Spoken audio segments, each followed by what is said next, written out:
All right, KMR Rotary, welcome back to the channel. We're going to talk the BRAP. We're talking triangles. We're going to check out this beautiful FD3S freshly rebuilt street port with 3mm ceramic apex seals and dowel pinning for strength. So let's talk about this. Let's jump right into this. So this was a block that came in for a freshen up, a basic rebuild. It had started to lose compression. A customer had purchased the car running pretty clean stock configuration car, had a power FC, was known to be a street ported motor, didn't have a lot of other information. Just that it was supposed to be a high quality engine in the car, and it was up for a rebuild, so I think he got a good deal on the car itself. So they popped the engine out, brought it in, and we took it apart.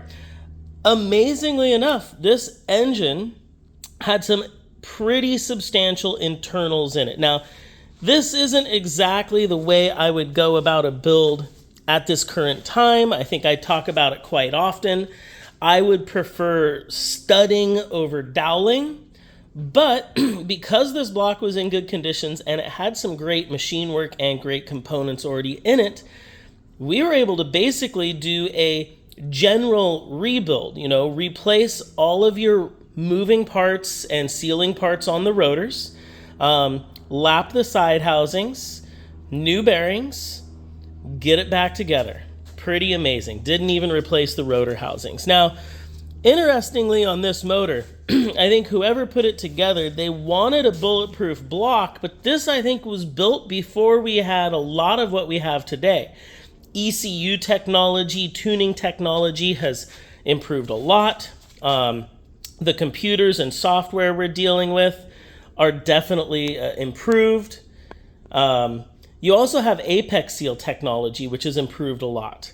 The tuning itself has improved a lot. So back when this was built, at least my estimate would be probably somewhere between 5 and 10 years ago. And I think there may have been some type of damage at some point in this motor's life that led to these certain improvements. But basically, the block is a very aggressive street port. It's got OEM dowel pinning done. So basically, they took the OEM dowel pins that would reside in your two main alignment points, which hold the block together, and they used 8 more of them to basically create 4 more dowel pinning points. They have 2 located over here on the spark plug side, and then 2 down low on the exhaust side. And this would have been your typical type of bracing the block 10 years ago, even 5 years ago to 15 years ago. There's a pretty wide range where this was the standard in the industry before we really started going into studding. It was also machined for 3mm ceramic apex seals. And this could have been done for both strength. You get a little more beam strength with that 3mm. It does not prevent detonation. It doesn't stop stuff from blowing up. I think modern apex seals like your 2mm steel Ionettis, E&Js, power seals, things like that that don't break are still a better option in a lot of ways. But this had these beautiful 3mm ceramic seals in it. The rotors had been mildly side cut. A really impressive build when you get down to it. The block's reinforced with dowels. They've machined the rotors for larger apex seals, and they opted with ceramics, which top of the line, regardless of what period of time you're in the rotary industry, they're still top of the line. It's just they do break with certain detonation. So all in all, fantastic block. We were able to take it apart, clean everything up, remove all the carbon, repolish the ports, clean up the oil galleries. We did notice that it had a little bit of front bearing wear, a little bit questionable on my end. So maybe there was either low viscosity oil being used or lacking oil maintenance, or maybe it was dropping oil pressure a little. Either way, we decided to put in a racing oil pressure regulator, upping the oil pressure. We replaced the bearings. I polished the bearings. We shimmed the front cover regulator. So hopefully we'll see reasonable oil pressure out of this block. I don't see why there wouldn't be. I'd say it should maintain somewhere around 100 PSI.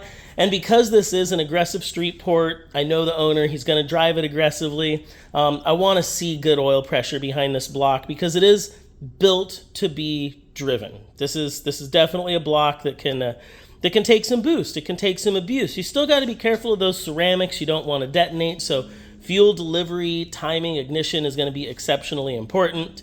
But all in all, a very unique engine to see at this current point. And it was really cool to be able to put it back together in its original configuration. We just cleaned everything up, all the parts hot tanked, lapped, cleaned, buffed out, repainted. And you can see it's a beautiful looking with a few OEM size studs running through those dowels. So OEM looking, but built to take some abuse. So thanks for watching. Kind of a cool build, a cool block. Happy to get this one back together. It's going to leave just here in minutes. So I'm doing this video right before it's getting picked up to go out. And, if anybody has questions, if they need machine work, they need engine build service, porting, polishing, lapping, let me know. And then obviously I'm partnered with Mazda Tricks. So if you need parts, hit up Mazda Tricks or hit me up and I'm happy to put that parts order together for you. I think that's about a wrap. Cool little street port, studded ceramic seal, USA spec FD3S block.